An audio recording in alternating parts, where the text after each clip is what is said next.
Hello नमस्कार। मैं अनिल सकरा, कक्षा 12 के सिलेबस में डे 111 में है और आज नया चैप्टर शुरू कर रहे हैं।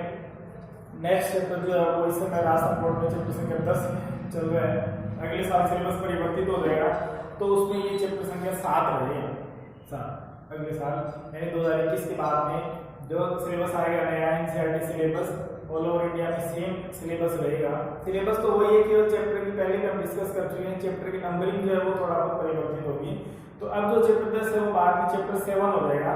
चैप्टर का नाम है प्रत्यावर्ती धारा, अल्टरनेटिंग करंट।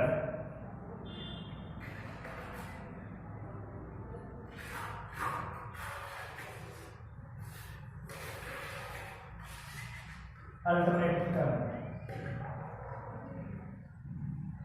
शॉर्ट में इसको बोल देते हैं एसी।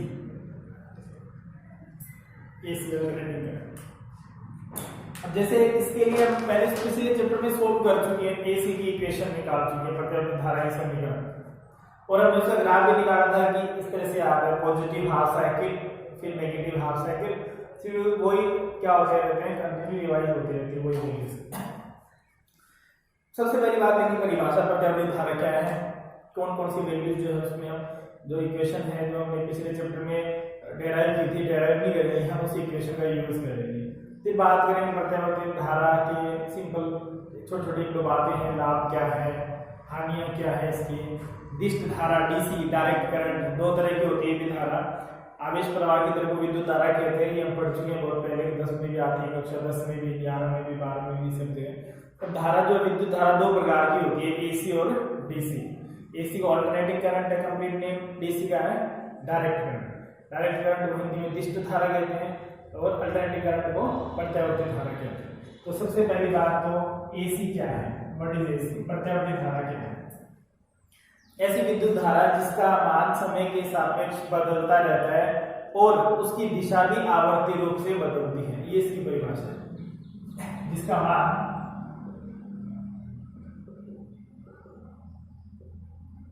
समय के सापेक्ष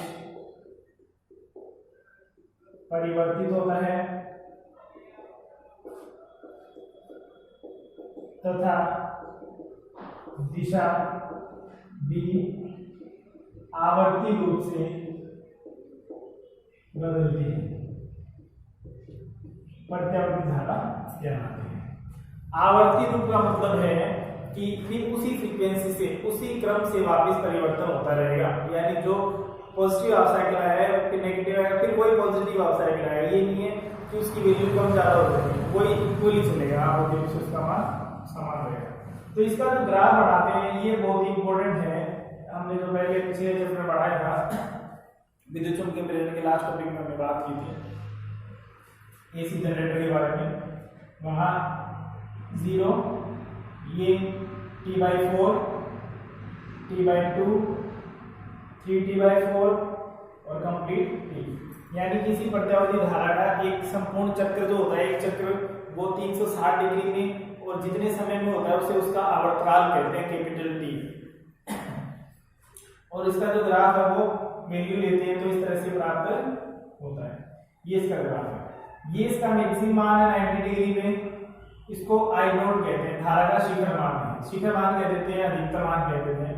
ये न्यूनतम मान है, ये माइनस आई नोड है, ठीक है। ये टी की फॉर्म में हमने लिया है, एंगल की फॉर्म में भी इसमें बात कर सकते हैं। तो ध्यान रखना है कि एक जो वेव है वो 2 पाई में कंप्लीट होती है 360 डिग्री में, और यहाँ देखिए तो ये एंगल पाई हो जाएगा, दिस इज द पाई/2 in angle form, this is the time form T form and 3 पाई/2 270 डिग्री। इसकी जो इक्वेशन है वो है I इज इक्वल टू धारा की समीकरण, एसी धारा प्रत्यावर्ती धारा की समीकरण जो है वो यूज करते हैं, I is equal to I naught sine omega t.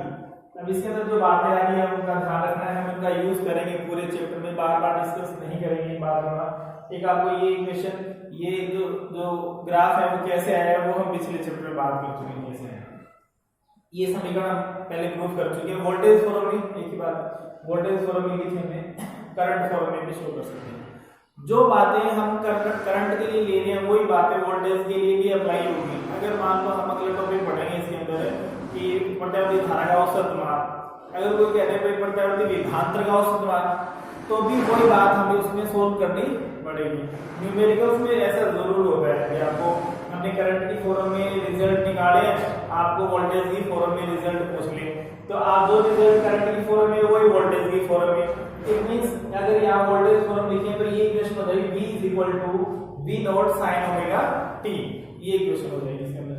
अब यहाँ I तो क्या है, किसी समय t पर विद्युत धारा का मान है, क्योंकि यहाँ देखिए तो जैसे टाइम यहाँ टाइम कुछ और है उसके अनुसार मान है, टाइम बढ़ गया और हो गया, यहाँ t/4 हो गया एग्जैक्ट, तब ये मैक्सिमम हो गया। फिर आगे टाइम बढ़ रहा है वैसे वैसे कम हो रहा है, फिर बदल रहा है, फिर विपरीत दिशा में आ गया, फिर बढ़ रहा है, फिर 0 हो गया, अब फिर आगे ये प्रोसेस इसकी कंटिन्यू चलती रहेगी।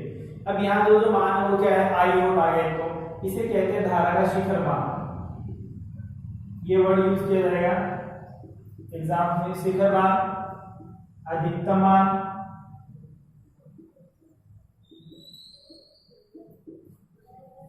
ओमेगा जो है एंगुलर फ्रीक्वेंसी है, कोणीय वेग है, कोणीय वेग, और कोणीय वेग जो होता है कोणीय विस्थापन बटे समय, तो कोणीय विस्थापन कितना है इससे पूरे के लिए 2 पाई है, और समय कितना है t है, तो ओमेगा इज इक्वल टू क्या आ गया 2 पाई अपॉन t। तो ये जहां पर भी हम ओमेगा रखेंगे, देखो t की फॉर्म में ले रहे हैं क्योंकि वैल्यू t के रिस्पेक्ट में हो रही है, तो यहाँ डिफरेंशिएशन और इंटीग्रेशन का हम यूज करने वाले हैं पूरे चैप्टर में बहुत ज्यादा, तो वहां ये वैल्यू काम में आएगी कि t के रिस्पेक्ट में करेंगे, इसलिए हमने यहाँ थीटा नहीं लिखा।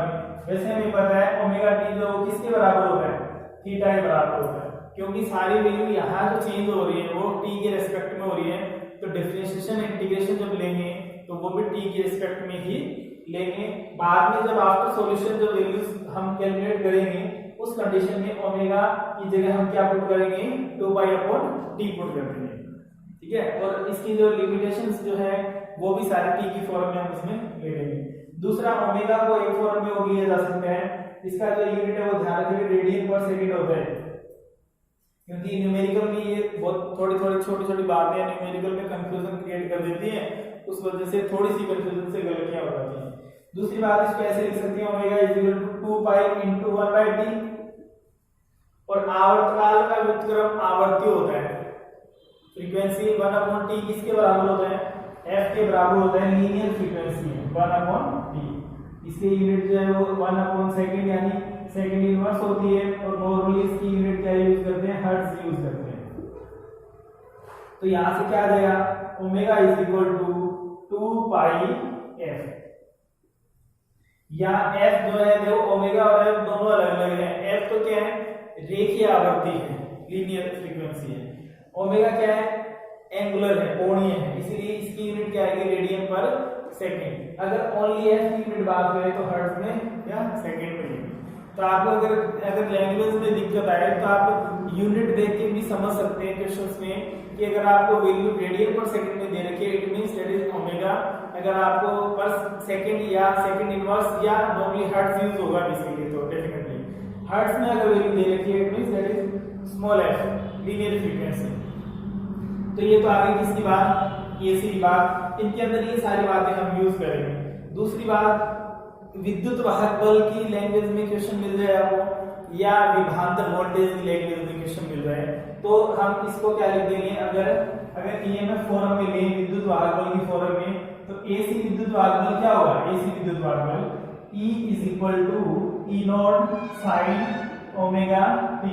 अलग अलग बुक्स में अलग अलग मिल जाता है, कोई बुक्स जो है वो E की फॉर्म में आपको सॉल्यूशन मिल जाएंगे, कुछ बुक्स के अंदर V की फॉर्म में सॉल्यूशन मिल जाएंगे।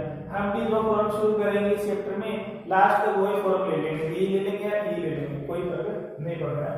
अगर वोल्टता की समीकरण आपको कहें वोल्टेज की equation, AC voltage equation, then V is equal to V naught sine omega t, ये हो गई नॉर्मल इक्वेशन, नॉर्मल वेव की बात कर रहे हैं। बाकी तो अप्रेंटिस पे डिपेंड करता है कि रजिस्टर के लिए हम सोल्व करेंगे क्या रिलेशन होगा V और I में, और इंडक्टर के लिए, प्रेरक कुंडली के लिए, कैपेसिटर के लिए, सब ये अलग अलग बातें करेंगे। तो ये तो सामान्य बातें हैं, ये जरूर आप नोट कर लें, आपको बहुत काम की चीजें इसके अंदर सारी। और स्क्रीनशॉट ले लेंगे इसलिए अगर नहीं लिखा है तो। इसके अकॉर्डिंग हमें न्यूमेरिकल्स में और सारे पूरे चैप्टर में ये सारी बातें हम यूज कर रहे हैं। जैसे हम किसी क्वेश्चन में बात करें भाई आधे चक्कर के लिए सोल्व करना है, तो हमें ये पता होना चाहिए कि आधा चक्कर कहाँ से शुरू हो रहा है, 0 से शुरू हो रहा है, और आधा चक्कर कहाँ पूरा हो गया, ये हो गया आधा चक्कर, ये पूरा एक चक्कर है, कहाँ तक पूरा हो गया। अगर एंगल की बात करें तो आधा चक्कर जो है फ्रॉम 0 टू पाई हो रहा है। अगर टाइम की बात करें फ्रॉम 0 टू t/2 हो रहा है। इसी तरह एक कंप्लीट साइकिल की बात करें तो 0 टू 2 पाई हो रहा है, और टाइम की फॉर्म में देखें तो 0 टू t हो रहा है। अब इस बात को दो टुकड़ों में अगर हम करें तो हम ऐसे कह सकते हैं 0 to t/2 plus t/2 to t, ये भी हम इसे कह सकते हैं। दूसरी बात आती है इसके अंदर दिष्ट धारा की। दिष्ट धारा डीसी कहते हैं इसको, डायरेक्ट करंट। दिष्ट धारा क्या होती है, ऐसी धारा, ऐसा करंट जिसका जो मान है वो with respect to time change नहीं हो, समय के सापेक्ष परिवर्तित नहीं हो, नियतांक रहे, उसे दिष्ट धारा कहते हैं। तो यहाँ से ये इस तरह का इसका ग्राफ जो है वो टाइम के रिस्पेक्ट में इस तरह का आता है। जो वैल्यू है वो क्या रहती है, यहाँ करंट की वैल्यू कांस्टेंट रहती है, ये दिष्ट धारा है। इलेक्ट्रॉनिक्स में बात करेंगे, इलेक्ट्रॉनिक्स चैप्टर आएगा 14 शायद, तो इस बार तो 16 है शायद, इसके अंदर आए बेसिक। तो उसके अंदर हम बात करेंगे कि एसी को डीसी में कैसे कन्वर्ट किया जाता है, वो भी हम इलेक्ट्रॉनिक्स में पढ़ेंगे सारी डिटेल्स। अब इसके अंदर एक दो बातें और है छोटी छोटी कि एसी और डीसी में डिफरेंस क्या है, तो ये डिफरेंस की डेफिनेशन के अकॉर्डिंग आ गया, डायग्राम के अकॉर्डिंग आ गया। कर्व पूछ लें तो ये एसी कर्व है और ये डीसी कर्व है। फिर आती है बात में डीसी एसी के फायदे क्या है, एसी के लाभ क्या है और हानियां क्या है। तो एसी का सबसे बड़ा लाभ क्या है, इसका उत्पादन आसान है, इसको बनाना आसान है और इसका प्रेषण भी आसान है, इसको आसानी से भेजा जा सकता है, प्रेषित किया जा सकता है दूसरे स्थान पर। दूसरी बात कि एसी जो है उसका स्थानांतरण एक पॉइंट से दूसरे पॉइंट तक बाय ट्रांसफार्मर किया जाता है, ट्रांसफार्मर के द्वारा आगे से आगे भेजा जा सकता है आसानी से, बिना तो कम शक्ति आने के कह सकते हैं। शक्ति थोड़ा तो पावर लॉस होता है उसके अंदर, लेकिन कम शक्ति हानि के, यानी ज्यादा लॉस नहीं होता, कम शक्ति हानि के एक जगह से दूसरी जगह तक भेजा जा सकता है, किसके द्वारा, ट्रांसफार्मर के द्वारा। तीसरी बात, इसको आसानी से हाई वोल्टेज को लो वोल्टेज में कन्वर्ट किया जा सकता है, जो उच्च प्रत्यावर्ती धारा है। हाई वोल्टेज एसी जो है उसको क्या उच्च और निम्न में परिवर्तित किया जा सकता है, किसके द्वारा, ट्रांसफार्मर के द्वारा। वो भी हम इस चैप्टर में लास्ट में टॉपिक पढ़ेंगे ट्रांसफार्मर, उसमें बात करेंगे, तो वो भी क्या है, इसका एक लाभ है, ट्रांसफार्मर के द्वारा किया जाता है। क्योंकि जो हाई वोल्टेज लाइन आती है उससे फिर जब घरों में आती है तो 200 वोल्ट आती है, वहां से क्या आती है, वहां से लाइन जो है वो उसके अंदर 200 वोल्ट से ज्यादा रहता है, तो जगह जगह कॉलोनी में डीपी लगा दी जाती है, डीपी कहते हैं इसको, ट्रांसफार्मर लगा दिया जाता है, तो वो क्या करता है, हाई को लो में कन्वर्ट कर देता है। और एक लाभ इसका ये है कि इसको इजीली नियंत्रित किया जा सकता है, उसके लिए चौक कुंडली का यूज किया जाता है, चौक कुंडली के द्वारा इसको नियंत्रित किया जा सकता है। ये 2 3 4 इसके फायदे हैं। नुकसान भी है इसका, नुकसान क्या है कि एसी जो है that is more dangerous than DC. AC जो है वो डीसी से ज्यादा खतरनाक होती है। कारण क्या है, एक तो इसकी जो प्रकृति है वो आकर्षण की होती है, अट्रैक्शन होती है, ये अपने ओर खींच लेती है। दूसरा, इसमें जो वोल्टेज काम आते हैं, देखो उसके अंदर तो स्टेट है, जैसे मान लो 20 वोल्ट है तो भाई 20 ही वोल्ट है, लेकिन इसके अंदर क्या होता है, इसके अंदर फ्रॉम मैक्सिमम टू मिनिमम क्या काम आता है, डिफरेंस काम आता है। यानी वोल्टेज जब यूज हो रहा है तो as a voltage difference use हो रहा है, अंतर।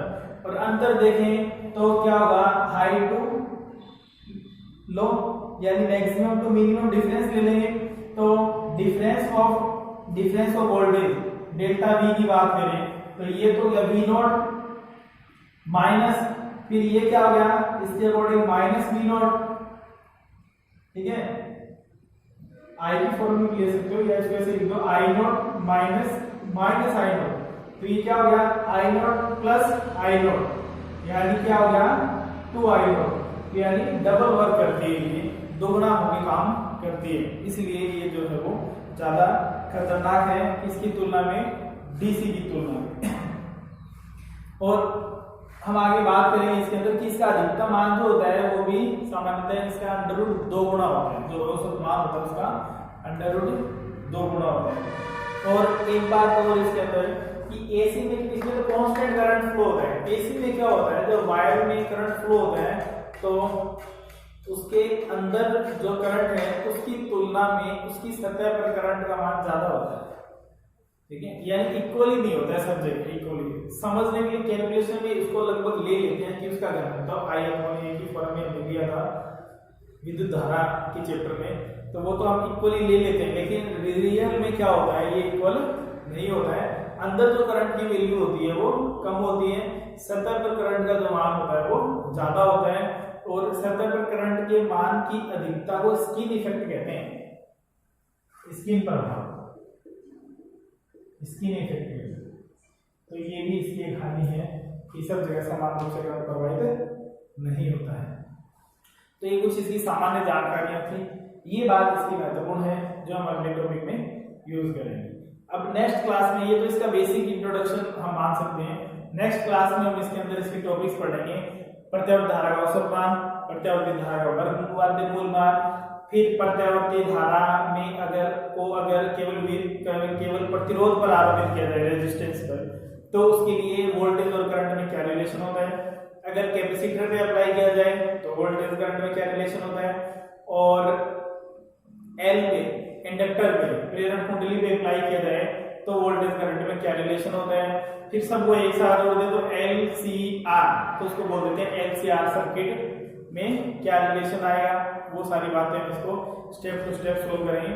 पूरा मैथमेटिकल चैप्टर है, पूरी कैलकुलेशन चैप्टर है, और बहुत ही सिंपल है। अगर थोड़ा सा आप इसको ध्यान से समझ के और खुद प्रैक्टिस कर लेंगे, थोड़ा सा वर्क करेंगे, एक दो बार करके देखेंगे तो इजीली समझ में आ जाएगा और दोबारा रिवाइज नहीं करना पड़ेगा एग्जाम तक भी।